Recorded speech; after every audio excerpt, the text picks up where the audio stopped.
Dear colleague, good afternoon, and thank you for joining us today.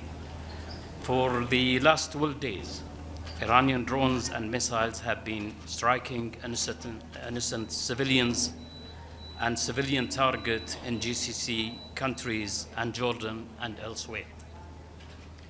This unprovoked aggression is a heinous crime.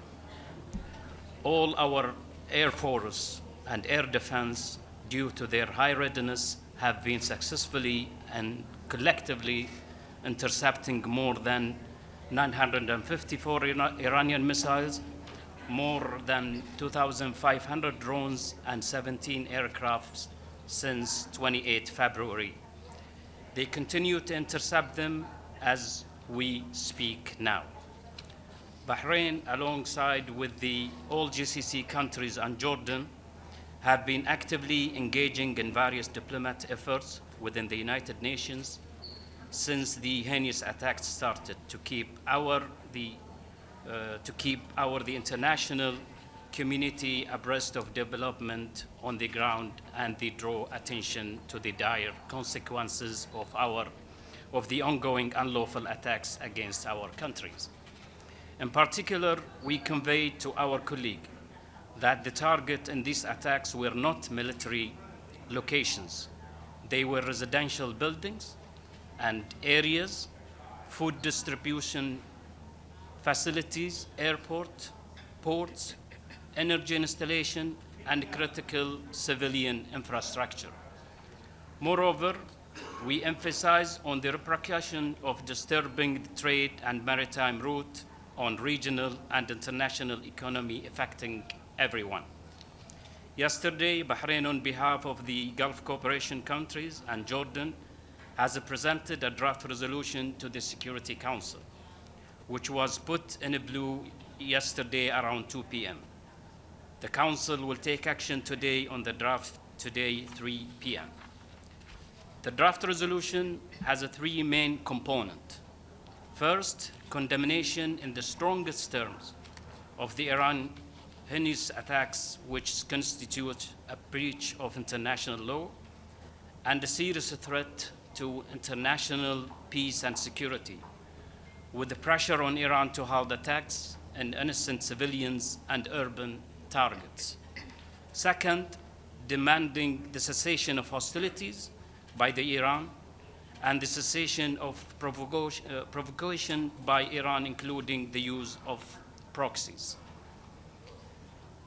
Third, deploring Iran's deliberate targeting of innocent civilians and civilians' objects, including critical infrastructure, such airports, energy installations, commercial venues, as well attacks and threats to the Strait of Hormuz and the entire global maritime layout.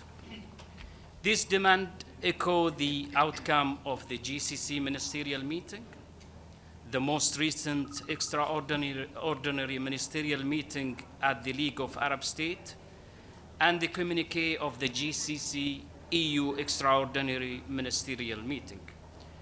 We hope that the Security Council speak today in one voice in support of our inherent right to defend ourselves in the face of the unprovoked aggression as enshrined in the UN Charter. We have repeatedly called for dialogue and diplomacy, but these two cannot be achieved under the barrage of missiles and drones. Our draft resolution is open to co-sponsor from wide UN membership until the adoption meeting began later today. So we urge all UN member countries to swiftly co-sponsor via e-delegate. Thank you very much again, and now I give the floor to my colleague to say a few words. Please. Dear members of the press, thank you for joining us today. I would like to, of course, reaffirm the statement made by Ambassador Jamal Fares Alrowaiei, Permanent Representative of the Kingdom of Bahrain, regarding the principled position of the Gulf Cooperation Council member states and Jordan, who are the primary co-sponsors of the draft resolution that will be considered this afternoon in the Council. We have tabled this resolution following the unprovoked and illegal attacks by the Islamic Republic of Iran on our countries, including the state of Qatar. These attacks, which we strongly condemned, is a flagrant violation of our national sovereignty, a direct assault on our security and the integrity of our territory, and an unacceptable escalation that threatens the security and stability of the region. I will not delve into the specifics of the resolution once more, but this draft addresses the fundamental principles of international law and the UN Charter, and the considerable number of co-sponsors from the wider UN membership highlights this reality. Consequently, we expect the Council to respond to this call in fulfilling its responsibilities with a clear demand that these attacks by Iran must cease immediately. I would like to put these attacks into perspective and share some facts. As of last night, the Islamic Republic of Iran has launched at the territory of the state of Qatar a total of 151 ballistic missiles, of which 140 were intercepted, a total of 9 cruise missiles, of which a number of were intercepted, a total of 111 drones, of which 91 were intercepted. No casualties have been reported, thanks to the vigilance and the defensive capabilities and the high level of readiness of the Qatari armed forces and air defense. Let us be clear, these attacks by the Islamic Republic of Iran have targeted our sovereign territory, endangered civilian populations, and caused damage to civilian infrastructure in the state of Qatar. These actions are a clear violation of international law and the UN Charter. The state of Qatar have been among the advocates for dialogue with the Islamic Republic of Iran as part of its overall policy for the importance of addressing differences and resolving disputes through peaceful means. However, the continued targeting of our territory by the Islamic Republic of Iran does not reflect good faith and impact deeply the foundation of understanding upon which bilateral relations between our countries have been built. We reiterate our strong condemnation of these attacks and reaffirm our right to respond in accordance with Article 51 of the UN Charter. And finally, our message today is simple and clear. The Security Council must act, fulfill its responsibility. Failure to respond would send a dangerous signal that attacks against uninvolved neighbors carry no consequences. Thank you. Ambassador Al-Thani Al-Bassifal. Good afternoon, everyone. In addition to what has been mentioned by my dear colleagues, I would like to share with you the following. The Kingdom of Saudi Arabia reiterates its unwavering commitment to resolving regional disputes through dialogue and constructive engagement consistent with its long-standing policy promoting security, stability, and peace. This commitment was clearly reflected in several occasions, including during the telephone conversation between His Royal Highness Crown Prince Mohammed bin Salman bin Abdulaziz and the President of the Islamic Republic of Iran in January 27, 2026, in which His Royal Highness affirmed that the kingdom would not permit its airspace or territory to be used for any military action against Iran. Despite these assurances and the kingdom's continued pursuit to de-escalation, Iran has carried out multiple attacks targeting the kingdom, all of which were successfully intercepted. The kingdom views these actions as a dangerous and unjustified escalation that risks severe consequences for regional stability. Such conduct doesn't align with the principle of good neighborliness, nor doesn't it serve the interests of peace. The kingdom emphasized that the continuation of these hostile acts undermines efforts to reduce tensions. The kingdom also stressed that Iran's current action toward the kingdom neither reflect wisdom nor contribute to de-escalation and risk leaving Iran to bear the greatest consequences. I thank you. Thank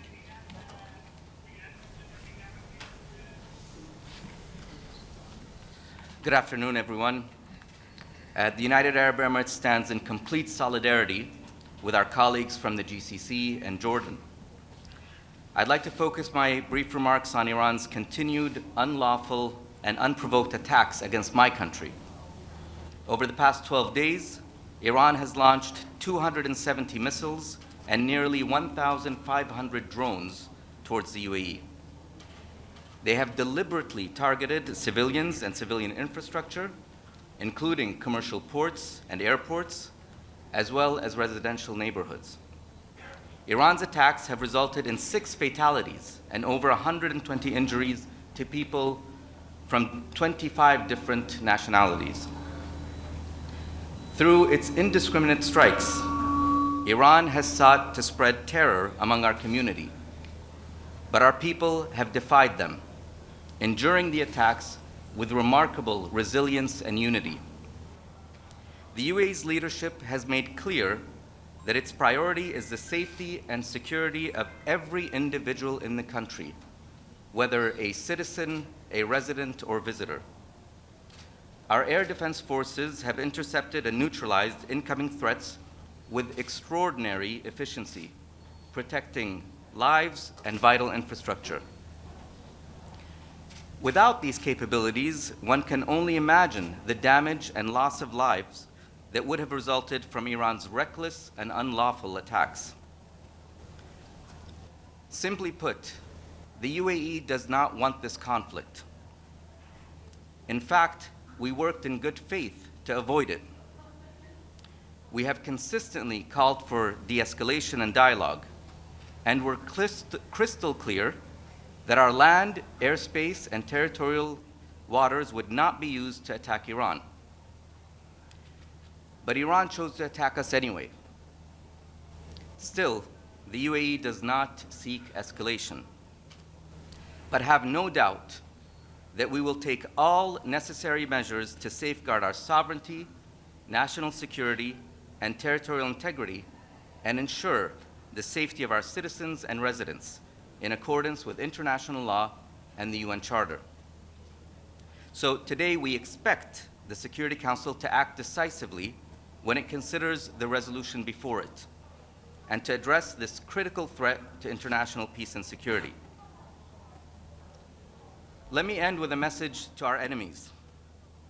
No force of hate or extremism will ever change the UAE's model of tolerance and peaceful coexistence, or our positive vision for the future. Try as they might, however many missiles they fire, they will not succeed.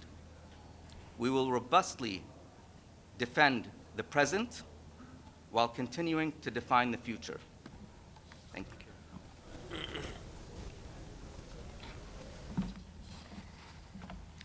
Bismillah ar-Rahman ar-Rahim. I thank members of the press for being with us today. And I thank my colleagues for laying out the situation as it is. I will briefly highlight the situation from Kuwait's perspective. Since the 28th of February, the state of Kuwait has been directly targeted by 237 ballistic missiles and 467 unmanned aerial vehicles launched by the Islamic Republic of Iran, striking civilian areas, critical infrastructure, including Kuwait's international airport, public institutions, and diplomatic premises. These attacks tragically resulted in 5 fatalities, including an 11-year-old child, as well as over 100 injuries. Our thoughts and prayers are with the families of the deceased and those injured, and our authorities continue to follow up on the situation. Kuwait categorically rejects the misleading allegations circulated by Iran at the United Nations, suggesting that Kuwaiti territory was used to launch attacks against Iran. Let me reiterate clearly. Kuwait has not allowed and will not allow its territory or airspace to be used for hostile actions against any state. It has been a long-standing policy of the state of Kuwait. These attacks represent a serious violation of Kuwait's sovereignty and clear breach of Article 2.4 of the United Nations Charter. Kuwait looks to the Security Council to uphold its responsibility in maintaining international peace and security and to ensure that these attacks against our countries are clearly addressed. Our sovereignty and territorial integrity are red lines. The safety and security of our citizens and everybody living in our territory are red lines. We will do our utmost to protect everybody living in Kuwait, as all my colleagues have said and done on their territories. The Security Council needs to act decisively, and needs to pronounce itself on this egregious attack by Iran on our territories. I would like to take this opportunity to thank the outpouring of support from member states in this body and from the international community at large for showing solidarity with our people, with our countries, and reiterate our rights to defend ourselves to the best of our ability. And I thank you very much for your attention. Thank you very much. I join my colleagues in every single word of what they have said. Just adding the following: this is a very focused endeavor, a focused joint endeavor by us all, confronting unjustified, unfounded, and unlawful attacks. We look and expect the Council to react to our measure positively, and in this regard, thank the overwhelming support and solidarity that we have witnessed from the members of this Council and from the larger membership of the United Nations. Our countries have worked diligently for de-escalation and dialogue before and are still doing so. Thank you so much. Ambassador, very can much. we ask a question? I just, Thank you. We have We'd like to know why it's